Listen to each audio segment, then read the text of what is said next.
Hello there, and welcome to the mill. My name is James, and Dusty has once again very kindly agreed to let me take over the channel for the week.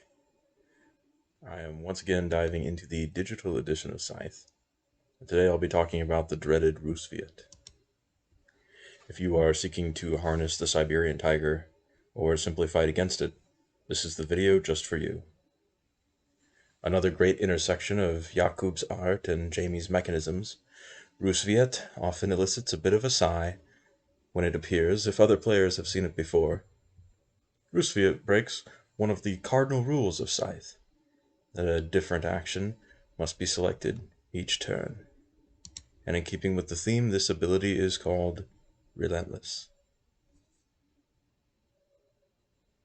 Other factions are locked into the back and forth gameplay loop, but the Rusviet player has the choice of any action on every turn, coupled with a village in the starting peninsula. Rusviet often becomes a mobile factory of sorts, churning out a large amount of resources every turn. Rusviet has such a strong faction ability that it was one of the original banned faction mat combos.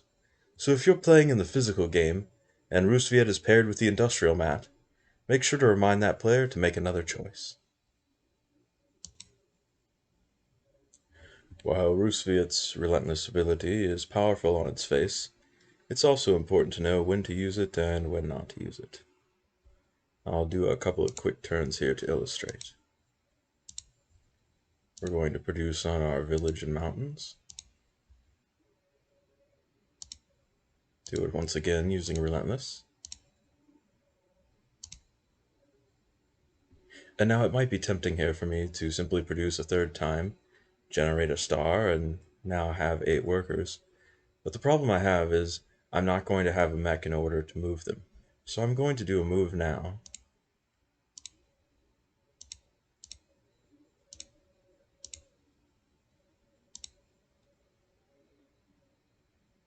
And this will allow my next production to have enough resources to move my workers, and enough workers to start generating even more resources. You'll notice that I've stopped at 7 workers, and that's because 8 workers production will cost me a power, reputation, and a coin. I don't want to actually pay that coin, so stopping at 7 is just the perfect number for me.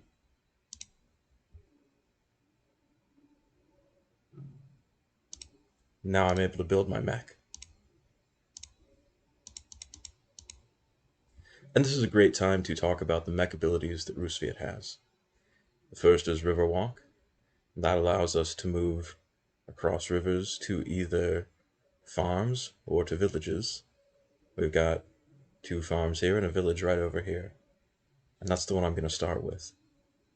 Rusviet also has access to Township, which allows you to move from a village that you control to this all-important factory in the middle here. Many times Rusviet is going to be the first player to gain a factory card because of this Township ability. We also have People's Army. In a combat where you have at least a 1 worker, you can play an additional combat card.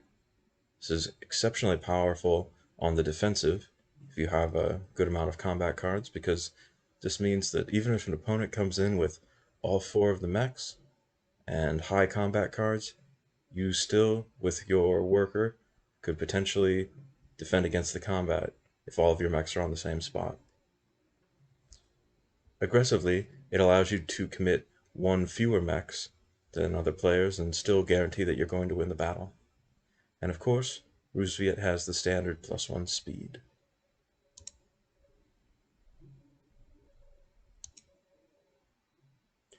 As you can imagine, it's fairly common for the Rusviet player to complete both the mech and the worker star, since these resources are right here on the starting peninsula. Rusviet is also one of the players who may end up completing the upgrade as well. Rusviet, using this mobile factory strategy, can quickly accumulate the necessary oil, and then spend the next 6 turns upgrading an entire board. This makes Rusviet board especially efficient, and can power the player right into the end game quickly. Although the field hex does not appear in the starting peninsula, it is a short river walk away. I often find myself completing the Rusviet river walk before moving my leader the first time, so it's not uncommon to move the mech carrying many of the workers onto one of the two nearby fields, and the leader onto the other hex with the encounter. You'll remember from my Nordic video, the Nordic players often establish an early foothold near your side of the map. Right here. You'll have to decide if it's worth the popularity hit to displace these Nordic swimmers, but I generally find that it is, especially since I'll be able to make it up with the recruit bonus later on.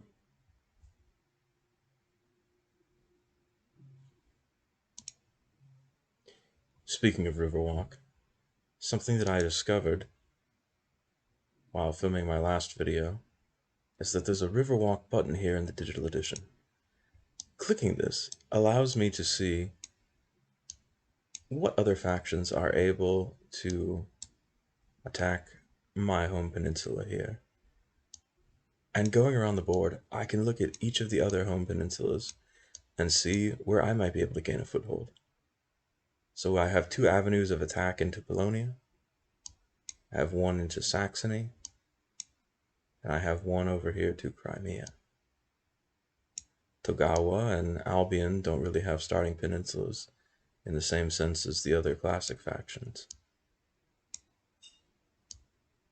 This is most useful information to me regarding Polonia, because I'm usually not inclined to attack Saxony or Crimea due to the strength of their combat abilities.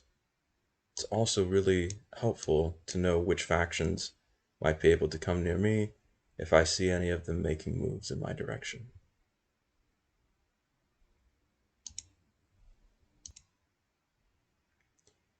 So let's go ahead and continue on with my Rusviet turn here. I'm going to do that move I talked about earlier with my newly unlocked Riverwalk. This will allow me to access the encounter.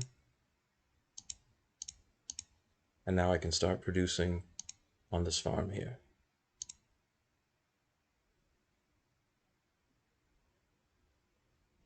Popularity is usually a good call, so that's what I'm going to go for.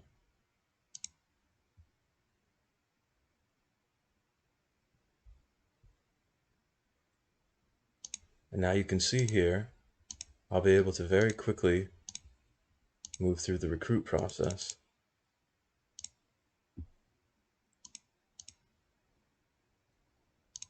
As mentioned in other videos on this channel, recruit is one of the strongest actions in the game, so now that I have my mobile factory ready to go, I can power through it relatively quickly. The gains that I'll get from the bonuses down here will offset the losses in the popularity and power that I'll need to get through it. And at the same time, I'm building up quite a good deal of metal over here on my mountain space.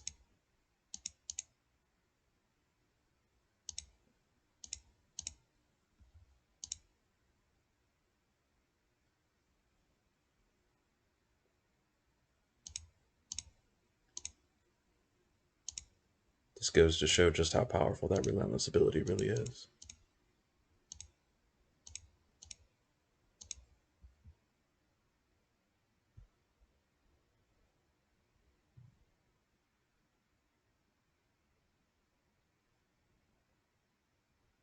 Now, looking at my board, I'm not really going to go for the buildings because, well, I'm not going to get coins for them, and the upgrade isn't particularly lucrative either. So at this point,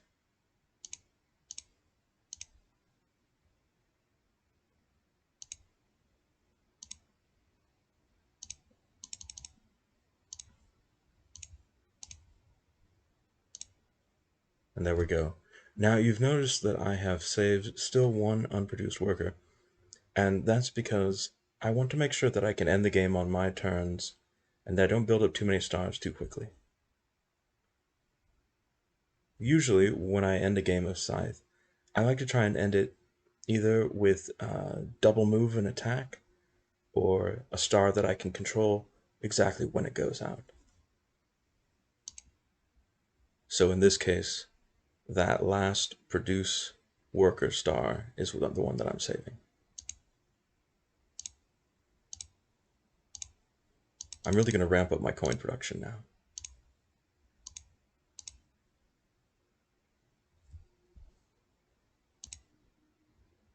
Let's pause for a moment and talk about what Rusviet might struggle with. As I mentioned earlier, this board that I'm playing with doesn't reward buildings. But if I was playing with a board that did reward buildings, I would have a hard time getting to them, because the wood hex is so far away from where I start. It's at least 2 moves unless I've built 2 mechs. And the building hex doesn't necessarily lend itself to any of the placements that I particularly like. So I often find that Rusviet games don't take advantage of the buildings and are often somewhat low popularity affairs. So you might be asking yourself, well, popularity is important though, how do I gain it? And a lot of times that's what I'll use my factory action for.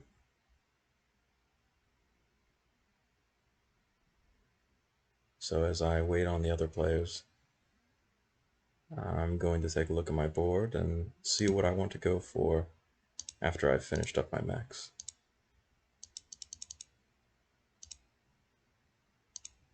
There's that powerful People's Army ability.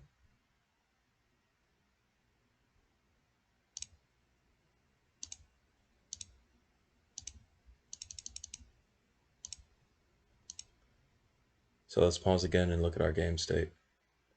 We've got 2 stars on the board, but really we're 3 stars in because I have this one here that I can pull out whenever I need it. Higher ground advantage is probably achievable. 3 mountains shouldn't be too hard to get to. 1 mech, exactly 1 worker, and at least 5 resources. That's doable, but it may not be worth the turn it would take to do it. So I think I'm going to hop over to the factory and take a look now.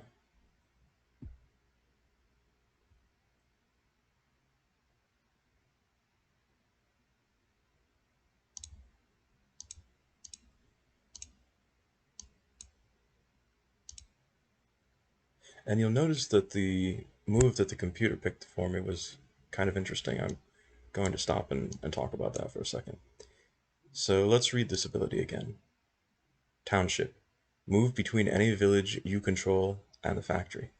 Well, I started off over here on this farm, and of course I controlled it by standing on it.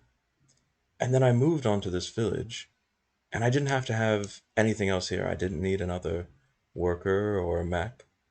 Just by moving on to it with my leader, I established control, and then I immediately am able to move to the factory. And I'm going to bring a mech and a couple of workers along for the ride with me. And you can see that they just did the same move. Now, I mentioned I was looking for popularity, and since no one else is in the factory, I have my choice, and here's an excellent popularity action. I could also choose, and let me explain why I like this one.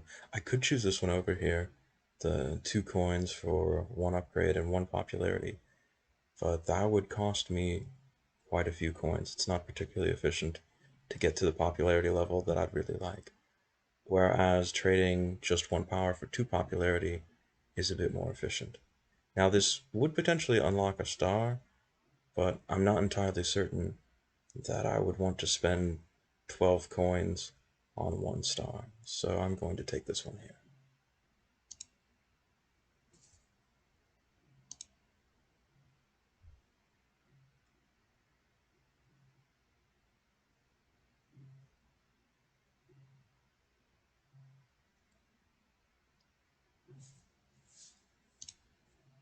We are in round 15, so I do want to be thinking about the end of the game pretty soon here. I've got my on-demand star from being able to produce this last worker, which means I need to start thinking about how am I going to secure those mountains. I've got one already, I need to get two more, maybe over here. And then I need to probably win 2 battles.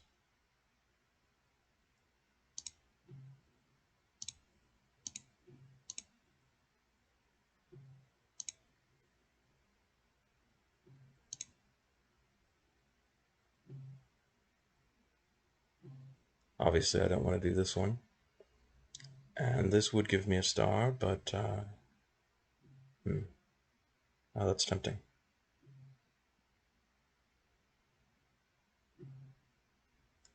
You know, I think I'm actually going to take this one because it will save me an action later on.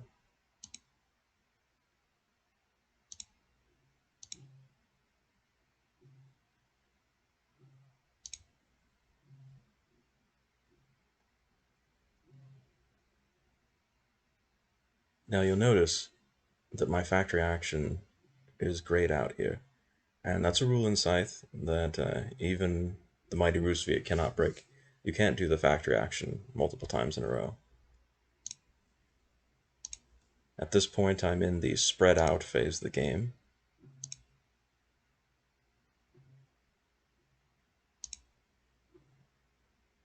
And you'll notice that I am able to move this worker after I've already moved a mech. So the mech carries the worker to where I want him to be, and then the worker can move one more space. And there's my higher ground star. 4 stars in.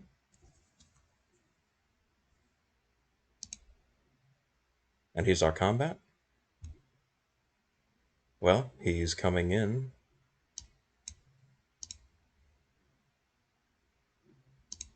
with not enough to beat me. And that's where that people's army can come in handy. So that got me a star I wasn't expecting.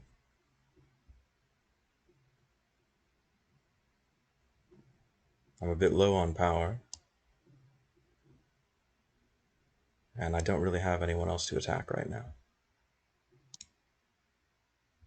I think what I'll probably do to finish up this game is alternate between buying power for a coin and spending the power on reputation to eventually max out my reputation.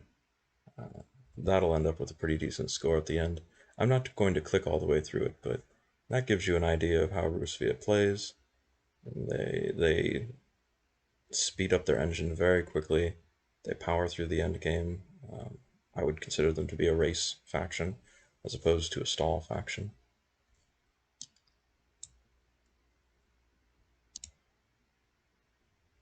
I think their biggest weakness is that they do tend to struggle a bit with buildings, but they have enough strengths in other areas to really make up for that. I think they're one of the stronger factions in the game. Very forgiving for a new player, so if you are introducing Scythe to someone new, Rusviet can be an excellent faction for them to learn with.